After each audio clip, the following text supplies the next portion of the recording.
So, you've probably heard the name Immanuel, right? Especially around Christmas time. It's one of the most famous prophecies in the whole Bible. But what if I told you it has this hidden first chapter? A story that doesn't start with shepherds and angels, but with, war and a totally terrified king? Yeah. We're going to dive into this because this one prophecy, it's really a story in two parts, separated by a whopping 700 years. And here it is. This is the line we all know, right? Quoted in the Gospel of Matthew. It's held up as the definitive proof that Jesus' birth was predicted centuries and centuries earlier. And for Christianity, I mean, this is absolutely foundational stuff. It's the text that kind of bridges the Old and New Testaments, pointing to Jesus as that long-awaited Messiah. Okay, but this is where the story gets really, really interesting. Because long before it became a cornerstone of Christian theology, this prophecy was actually an urgent, almost desperate message delivered during a massive historical crisis. So to really get its full power, you got to ask the question, what in the world did it mean to the people who heard it first? And to find that answer, well, we have to jump in a time machine and go all the way back to the 8th century BC. See, this prophecy, it wasn't originally some gentle, far-off promise of a future savior. No way. It was an emergency intervention, a divine message dropped right in the lap of the king who was on the absolute brink of political and personal collapse. So, let's set the scene. The year is 734 BC. You've got King Ahaz of Judah, and he is totally trapped. Two of his neighbors, Syria and Israel, they've teamed up and they're coming for him. And their goal? It's simple. Get rid of Ahaz and install their own puppet ruler on the throne.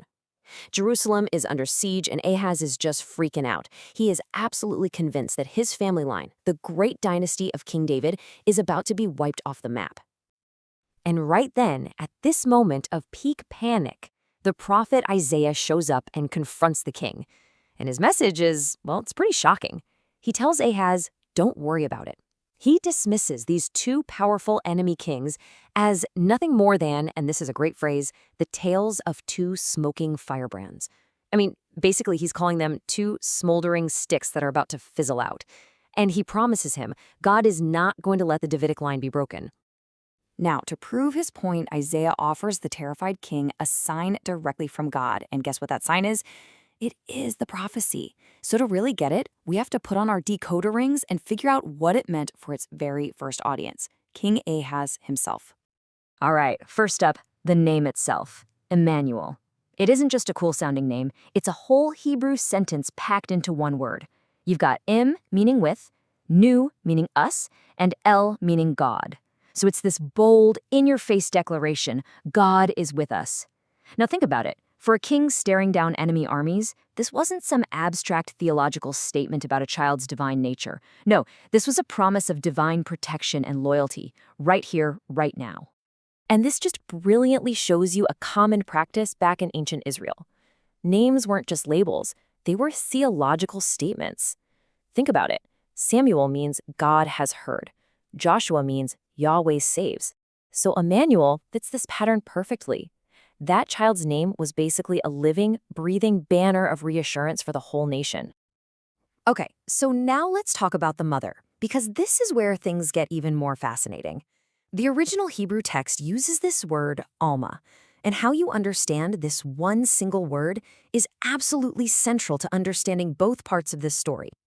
So what does alma mean? Well, its primary meaning is pretty straightforward, a young woman of marriageable age. The focus isn't necessarily on her virginity, but on the timing, the fact that a birth is about to happen, like soon. But get this, what's even more fascinating is that a related word in a neighboring language, Ugaritic, refers specifically to a royal or sacred bride.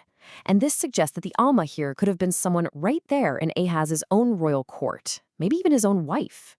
The sign was deeply personal. It meant a new royal son would be born, guaranteeing the Davidic line was going to survive. So, there you have it. The prophecy was fulfilled right there, in Ahaz's own time. The kingdom was saved. But that leaves a big question, right? How does a promise from 734 BC become a huge headline in the New Testament? Well, that's part 2 of our story, and it's all about how meaning can grow and build over time. The bridge between these two moments, these two meanings, is a really cool concept called typology.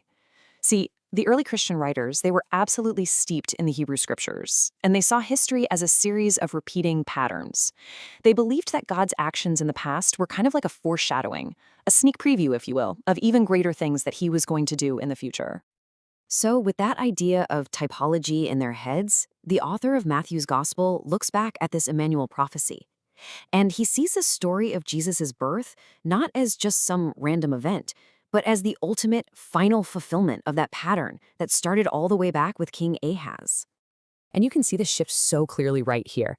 For King Ahaz, Immanuel was a promise of God's presence. It was a sign that God would defend the nation. But for Matthew, it's all about the arrival of God's presence. The meaning just explodes. It goes from God protecting the Davidic line to God literally entering humanity through the Davidic line. A sign of national survival transforms into this incredible declaration of divine incarnation. And here's where the contrast just becomes so powerful. Because the story tells us that King Ahaz, the guy who got the original prophecy, he actually failed to trust God. He totally panicked and made a disastrous alliance with Assyria instead. So, from the New Testament perspective, Jesus is the perfect fulfillment. He's the one who trusts and obeys exactly where Ahaz failed, embodying that covenant relationship perfectly.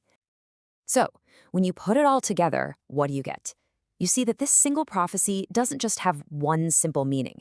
It's got two horizons, you could say. One that's really close and one that's way off in the distance. Yeah, ultimately, the Immanuel prophecy works as both an anchor and a horizon. It's anchored in the real-world, gritty political crisis of King Ahaz, which gives it historical weight and its first crucial meaning. But at the same time, it's pointing to this distant horizon, a future universal promise that God won't just be with his people, will actually dwell among them.